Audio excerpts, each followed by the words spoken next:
يَا أَيُّهَا الَّذِينَ آمَنُوا لَا تَسْأَلُوا عَنْ أَشْيَاءَ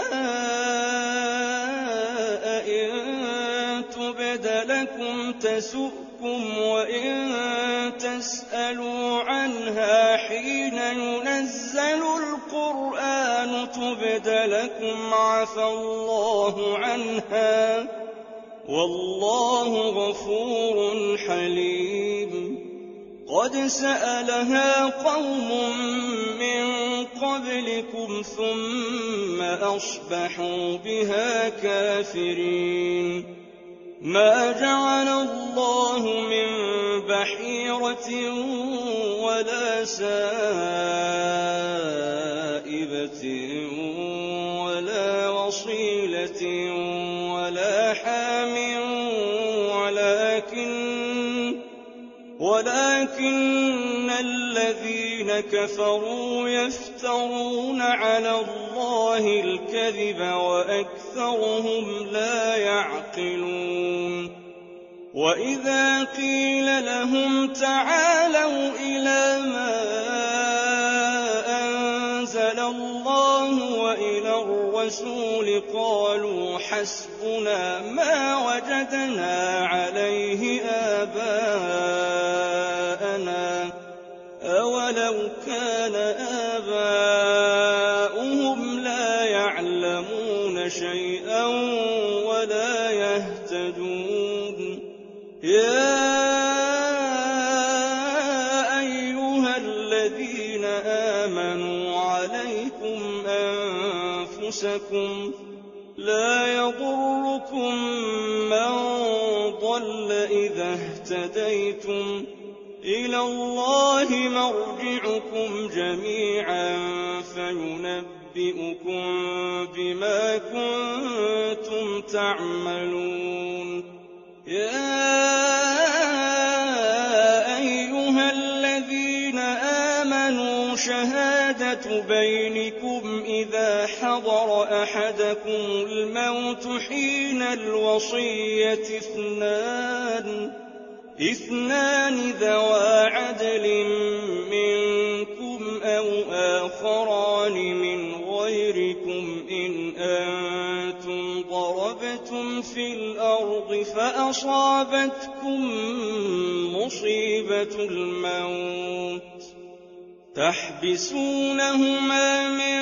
بَعْدِ الصَّلَاةِ فَيُقْسِمَانِ بِاللَّهِ إِنِ ارْتَبْتُمْ لَا نَشْتَرِي بِهِ ثَمَنًا وَلَوْ كَانَ ذَا قُرْبَىٰ وَلَا نَكْتُمُ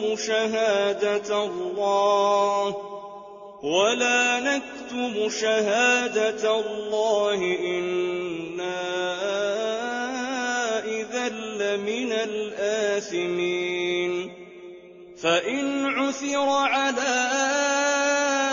أَنَّهُمَا اسْتَحَقَّا إِثْمًا فَآخَرَانِ يَقُومَانِ مَقَامَهُمَا مِنَ الَّذِينَ اسْتَحَقَّ عَلَيْهِمُ الْأَوْلَيَانِ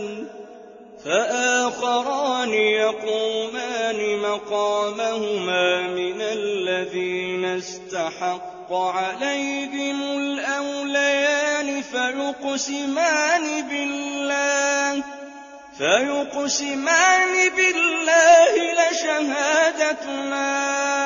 أحق من شهادتهما وما اعتدينا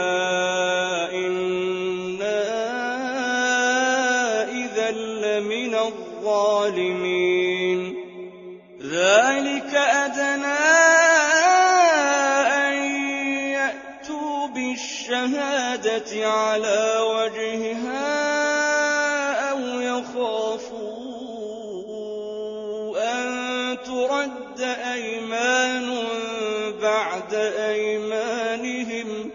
واتقوا الله واسمعوا والله لا يهدي القوم الفاسقين. يوم يجمع الله الرسل فيقول ماذا أجبتم قالوا لا علم لنا إنك أنت علام الغيوب إذ قال الله يا عيسى ابن مريم اذكر نعمتي عليك وعلى والدتك إذ أيدتك بروح القدس تكلم الناس في المهد وكهلا وإذ علمتك الكتاب والحكمة والتوراة والإنجيل وإذ تخلق من الطين كهيئة الطير بإذني فتنفخ فيها فتكون طيرا بإذني وتبرئ الأكمه والأبرص بإذني وإذ تخرج الموتى بإذني وإذ كففت بني إسرائيل عنك إذ جئتهم بالبينات فقال الذين كفروا منهم إن هذا إلا سحر مبين